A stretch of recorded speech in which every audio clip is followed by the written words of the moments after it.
Hello, my lovely book besties, or shall I say book ghosties. It is day 7 of Summerween, and I have completed my Summerween challenge of reading as many spooky books as I possibly can cram into 7 days. And we're going to go over my entire wrap up today. This video might be a little shorter. I didn't have a whole lot of vlogging and updating to do the last couple days. I was literally just trying to cram in and finish Nothing More to Tell before the 7th day. It was a good week. I ended up with 2 5 stars, 2 4 stars, and 2 3 stars. If you haven't already, please do me a huge favor and like and subscribe. It really means the world to me. Let's get into my wrap up, shall we? And I'm probably just going to briefly tell you my thoughts and briefly tell you what the book is about if you want a deeper dive into what I was thinking as I was reading. I will have linked below the Summerween playlist for you to rewatch, or if you've missed a day, you can go back and watch it.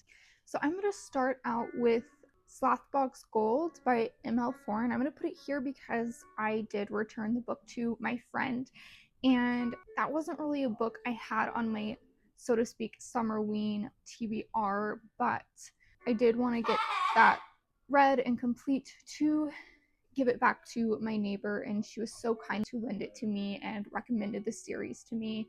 And I will be continuing the series. If you haven't heard of the book, go check it out. Unfortunately, I believe the author passed away, and his brother is going to, I think, either continue the series or a version of the series and kind of pick up where he left off. There are 5 books in this series, and it's called the Adventures Wanted series, and I highly recommend it for Harry Potter fans, even Narnia fans. Now, I don't know if the 5th book ends on a cliffhanger or wraps up the series. I'm gonna find out. But I highly recommend this book. It just felt so nostalgic to me. It reminded me of the obsession of when I was in middle school, just obsessed with Harry Potter and the Lightning Thief, like that time period in my life.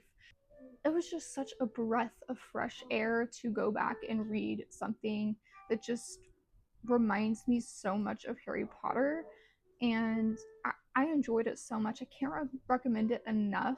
I think if you want to break from the darker adult fantasy, the darker elements, and you just want to go back and be a child for a couple days, check out the book. It honestly makes me want to read more YA fantasy now, and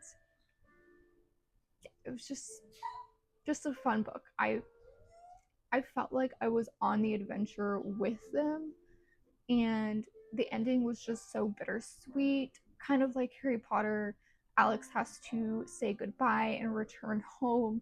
So we know that, you know, his horse Sherry and his friends are going to be waiting for him to come back to do another adventure, a lot like Harry Potter in a way.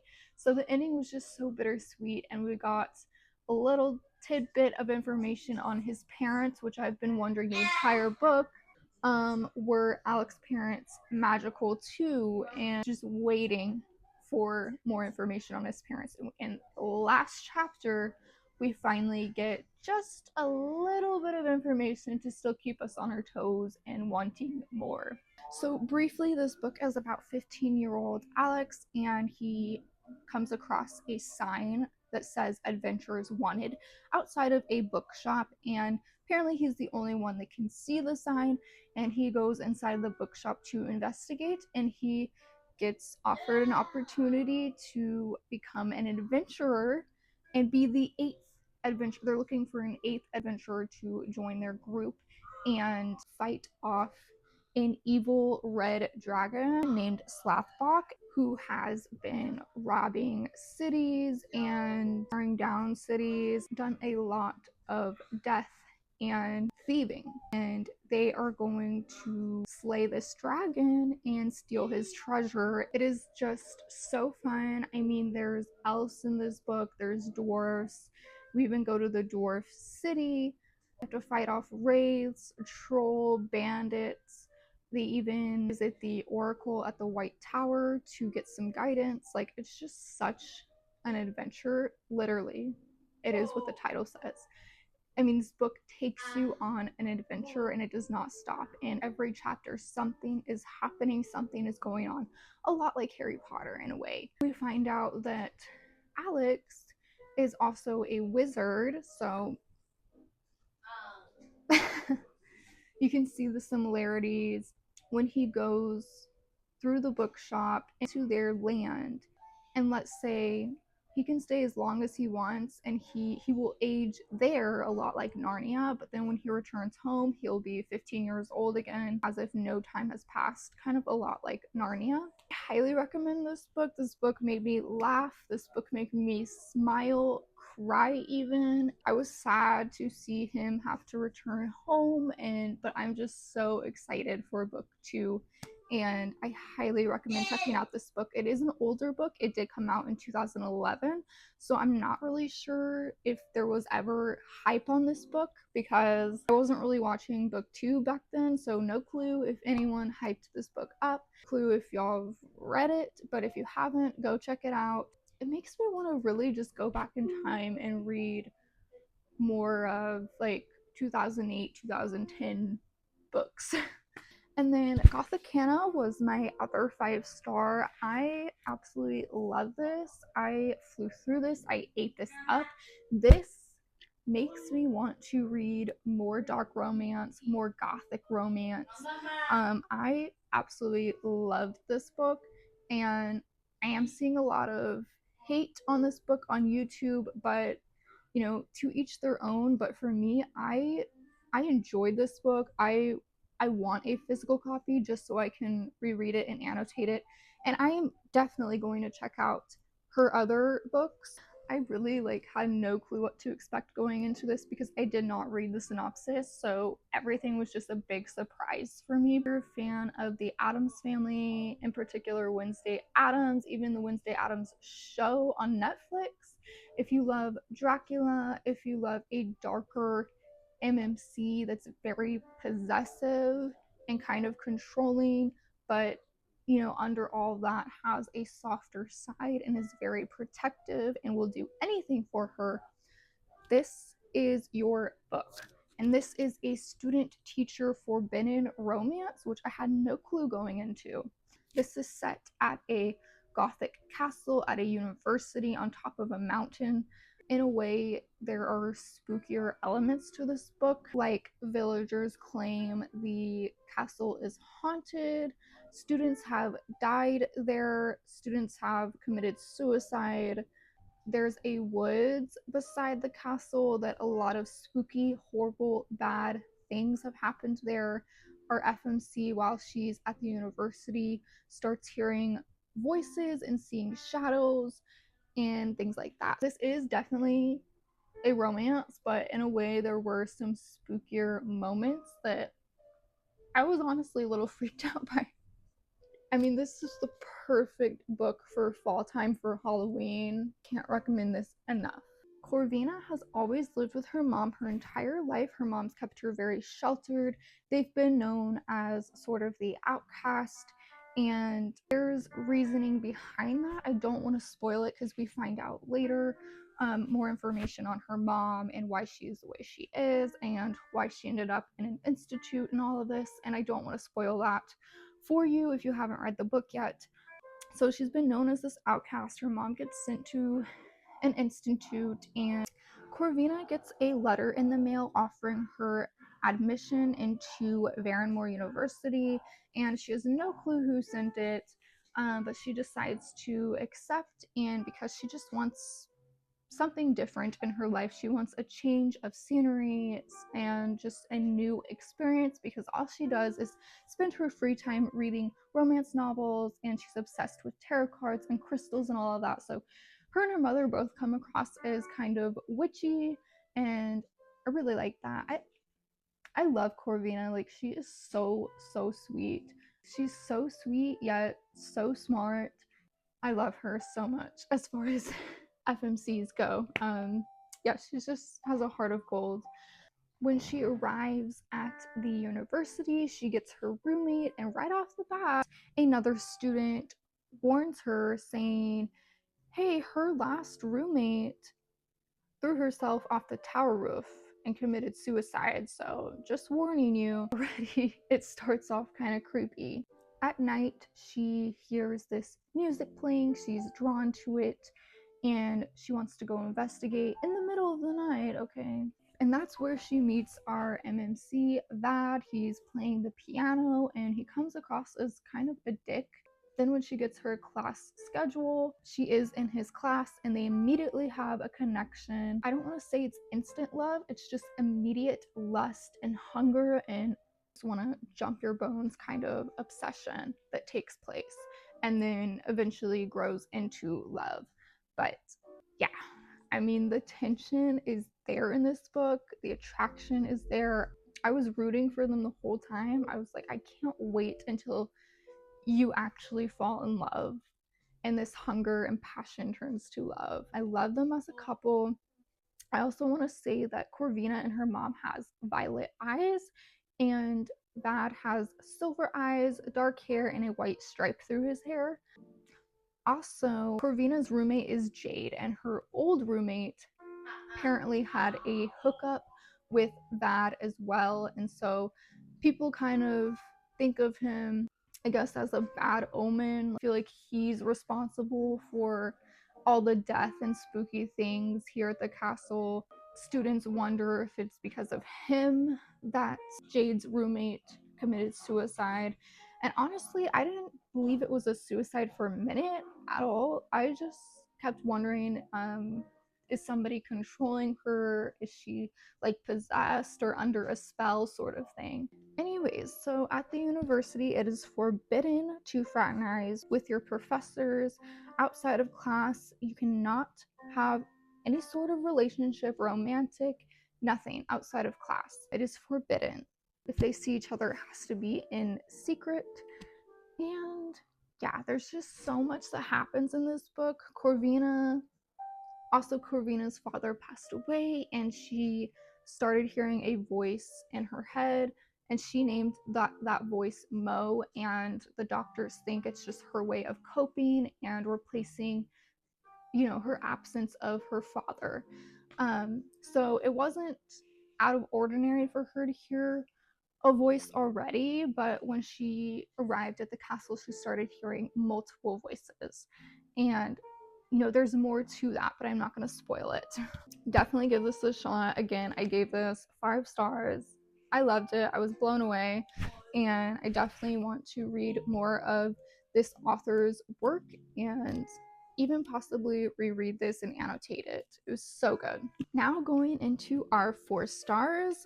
This was the last one I read. This is Nothing More to Tell by Karen McManus, and I absolutely loved this book.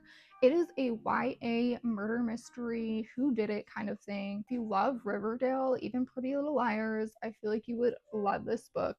Even people that enjoy Freida McFadden, I think you would actually enjoy this book. The only thing is that it is YA, but it was just done so well. It's a page turner, it's dual POV, quick chapters, kept me up all night. Like, I just could not put this book down, a lot like Freida McFadden's work. So this takes place at a prep school, so there is some class discrimination in here. Like, the wealthy are called the elite, the lower class are called the Treks. And this is about a student, Bryn, and she's moving back to her hometown. She's an aspiring journalist, and she takes on an internship to uncover the mystery of why her favorite teacher was murdered 4 years ago. And the 3 students that came across his body found him in the woods beside the school, bludgeoned to death. And one of those students is actually Bryn's ex-best friend, Trip, and we get his POV as well. And this is just everything you want in a YA. Like, there's not one murder, but 2 that happens, actually, and her and Trip kind of team up to try to unravel the mystery, and the whole time you're like, who can I trust? Like, it's just so good, so well written. And the ending kind of blew me away, but it's like, I I had an idea who the killer would be, but still, even the ending, in a way, even though I kind of had an idea it was who it was, it doesn't really flat out say, but it's kind of obvious it is, or it could be. And even the ending, like, in some way I was surprised, and I feel like it just wrapped it up really well. We also get a tiny bit of romance in here. Trip and Bryn, between them you have that teenage angst and teenage yearning, which I really loved, and pretty much they've been yearning for each other since middle school, and now they're in high school. So yeah, I just love this book. I highly recommend it. Yeah, you're not going to be able to put it down. And my next 4-star was Kingdom of the Cursed, and this is definitely 5 stars. I wanted to give it 5 stars. The only reason I just gave it a 4 is because Amelia, the FMC, her character just really annoyed me throughout this book, and yeah, she didn't really get any better. I mean, maybe towards the end, but she just really got on my nerves and just kept giving Wrath such a hard time. This book is the second book of the Kingdom of the Wicked series by Carrie Maniscalco, and I read the first book like when it came out several years ago, and I'm telling you, I'm so bad at finishing series, but I'm getting better at that. So I'm going to the library Monday and I'm going to pick up the third book and finish the series. And this book ended in a way where I want to know what's going to happen. I'm obsessed and I need to know what's going to happen. So I'm going to pick up the book as soon as I possibly can. I think the third book is Kingdom of the Feared. So definitely go check out this series if you haven't already. If you liked From Blood and Ash and Kingdom of Flesh and Fire, I think you would love this book. Like, it was just reminding me of From Blood and Ash. This is basically a lot like From Blood and Ash, just between a demon and a witch. I mean, there's even a blood forest in here, but they call it the Bloodwood Forest. And Wrath and Amelia, it is set up in a way where kind of a lot like Castile and Poppy, where they're arranged to get married. And we're kind of just waiting on Amelia to say yes or no, a lot like Poppy. So yeah, I mean, I love this. It's hands down enemies to lovers. There's forced proximity. The banter is just amazing. Oh my god, the banter, the tension within the first couple of chapters, like the banter is so good. Like within the first couple of chapters, there's already forced proximity. She's got hyperthermia and Wrath carries her. And there's this moment where she's like, you said you weren't going to take care of me.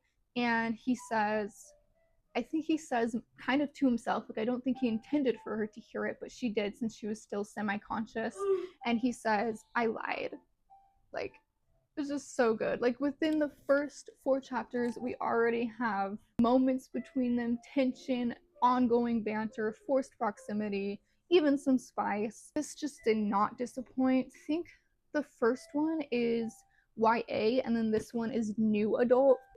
So I can't recommend this enough. I just had the best time reading this. Briefly, I'll just say this picks up from the events of Kingdom of the Wicked.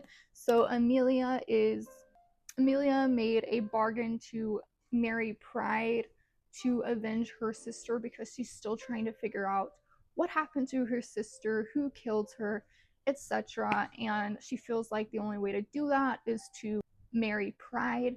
There's more to that though. I don't want to spoil it.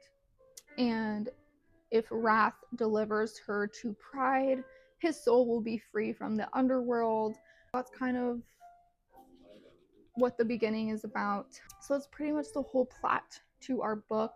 And the plot twists honestly didn't surprise me too much. I kind of felt like, I don't want to spoil anything, but just the ending, I mean, you'll see, just the ending, it didn't exactly take me by surprise. I kept wondering, can we even trust her sister, or is she still alive? I had those questions ongoing in my head as I was reading this book.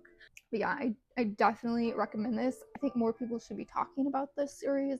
I think we should hype this series up more. I haven't seen a whole lot of people saying much at all about this series, and I don't know why, because it is now one of my favorite series ever, hands down. Like, I love it. I'm obsessed. Go read it. Now for our 3 stars. So Legends and Lattes. It's not that I didn't enjoy this book. I loved it so much. I loved the atmosphere. I loved that it felt like I was in an ambiance video. I could taste the coffee and the pastries and just smell them. His writing is so good. If you want a book that leans toward your senses more, I mean, this was just like a sensory experience. Like, I just felt like I was there. My favorite character is this little guy. He's a ratkin. His name is Thimble, and he makes all of the pastries. And I just kept thinking the entire time, it just reminded me of Ratatouille. It's just so freaking cute. The reason I gave it 3 stars is that I was honestly just kind of bored out of my mind.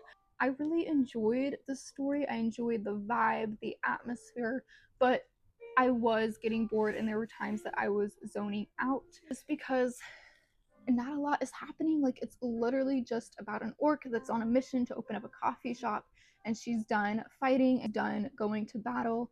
And yeah, it's literally just a coffee shop the entire time. Not much happening.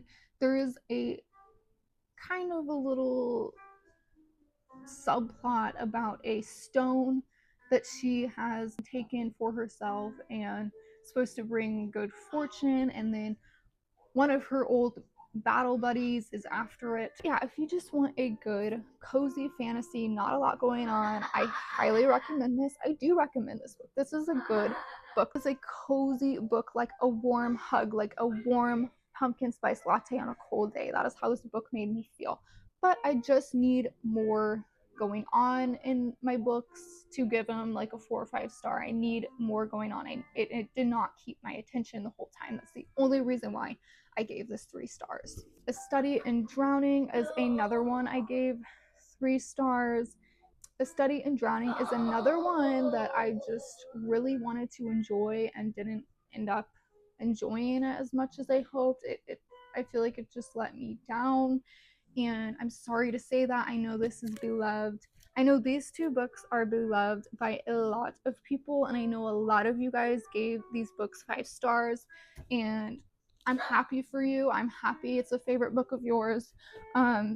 To each their own. You know, we all have our own opinions, and I wish this would have been a 5-star for me. I do, but it wasn't. It wasn't. It was 3 stars. I just had a lot of issues with this book. Briefly, it's about our main character, Effie, and she is studying architecture. In this world, women cannot study literature, and Effie dreams of studying literature, and she can't. So she's idolized this author. I can't even think of his name. So she's idolized this author, Emrys Mirden, for a long time now, and he passed away, and she gets this opportunity to redesign his estate, Highworth Manor. She takes on this opportunity because she wins a contest to go and redesign his estate, Highworth Manor, and there's when she meets our love interest, our MMC, Preston, and he is a literature scholar, and he's actually there to expose Mirden as a fraud because he believes he did not actually write the book.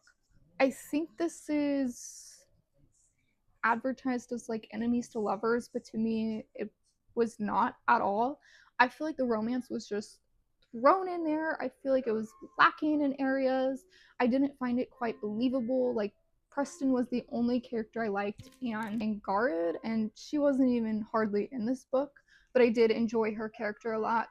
Yeah, so it's not quite enemies. Like, Preston goes to the library and checks out all the books Effie wanted to check out, and she's mad at him for that. And then when they meet up at the manor, she's just very prejudiced toward him because, so in this world, there's Lear and there's Argent, and they're at war with each other. Effie is Lyrian, and Preston is Argentian. Well, his mother is Lyrian, so he's half Argentian. And because of that, she's already prejudiced of him right off the bat. And the fact that he's studying literature, pursuing literature, she has some underlying resentment and jealousy, and obviously he's getting to do what she dreams of doing and can't, and so I'm sure that's why she's just hates him right off the bat. Anyways, they end up working together, and I just didn't really find her believable as an architecture student. I just had some questions, like there wasn't a whole lot of architecture going on. You know what I mean? Like, anyways, if you've read this, you might know. I also just found the magic and the world building and the politics confusing. Like the entire time I was like, what am I reading? Every page I just kept asking myself, what did I just read? I was confused the entire book.